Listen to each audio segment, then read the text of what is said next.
عشق، مشق اور شاعری، یہ تین چیزیں کبھی چھپی نہیں رہا کرتیں، ان کی خوشبو پھیلے ہی پھیلے۔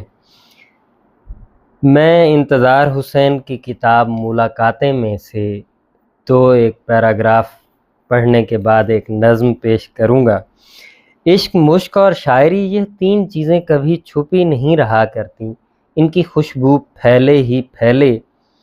اس شہر لاہور میں ایک نوجوان تھا جو نظم پہ نظم باندھے چلا جا رہا تھا اور چھپا کے رکھے چلا جا رہا تھا۔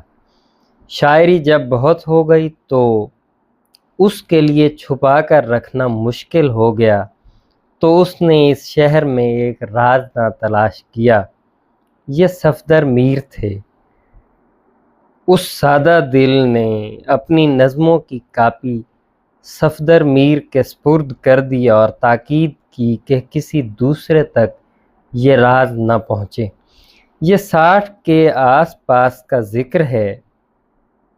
ان دنوں شہر لاہور میں نوجوان شاعروں کی ایک پوری ٹولی نئی شاعری کا طوفان اٹھا رہی تھی۔ انہی دنوں کراچی سے محمد حسن عسکری کے سائے میں ایک ادبی پرچہ نکلا۔ صفدر میر سے شاعری کی یہ کاپی سمگل ہو کر اس رسالہ میں پہنچ گئی۔ وہاں یہ نظمیں چھپیں۔ بس اس کے ساتھ ہی ایک نئی قسم کی شاعری کی خوشبو کراچی سے لاہور تک پھیل گئی۔ شاعر کا نام پھر بھی ظاہر نہیں کیا گیا۔ یہ نظمیں مادھو کے نام سے شائع ہوئیں۔ لاہور کے نوجوان نئے شاعر سخت پریشان کہ یہ مادھو کون ہے، مگر مادھو تو ان کے بیچ میں بیٹھا ہوا تھا۔ وہ اتنا سیدھا سادہ اور خاموش قسم کی شے تھا کہ انہیں اس پر شاعر ہونے کا گمان بھی نہیں ہو سکتا تھا۔ وہ روز کوئی کتاب بغل میں دابے، پاجامہ قمیض پہنے ٹی ہاؤس آتا، نئے شاعروں کے بیچ میں بیٹھ کر خاموشی سے شاعری پر بحثیں سنتا، پھر بیزاری سے لمبی جمائل لیتا اور اٹھ کر چلا جاتا۔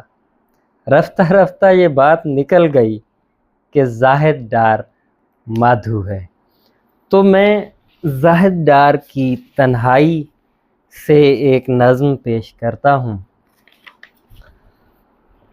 اب ہمارے سامنے درختوں کے سوا اور کچھ بھی نہیں، وہ شہر جو ڈوب گیا ہمارا نہیں، اب ہمارے لیے کوئی ساحل نہیں، اجنبی لوگوں کا ہجوم گزر گیا، اب ہم سوچ سکتے ہیں لیکن سوچنا بیکار ہے۔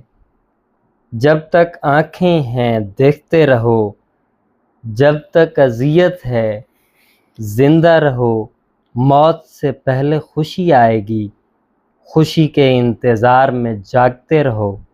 یہ مت سوچو کہ ہم کون ہیں، یہ مت سوچو کہ ہم کہاں ہیں، سوچنا بیکار ہے۔ ہمارے لیے اتنا کافی ہے کہ ہم ہیں، ہمارے سامنے درختوں کے سوا اور کچھ بھی نہیں۔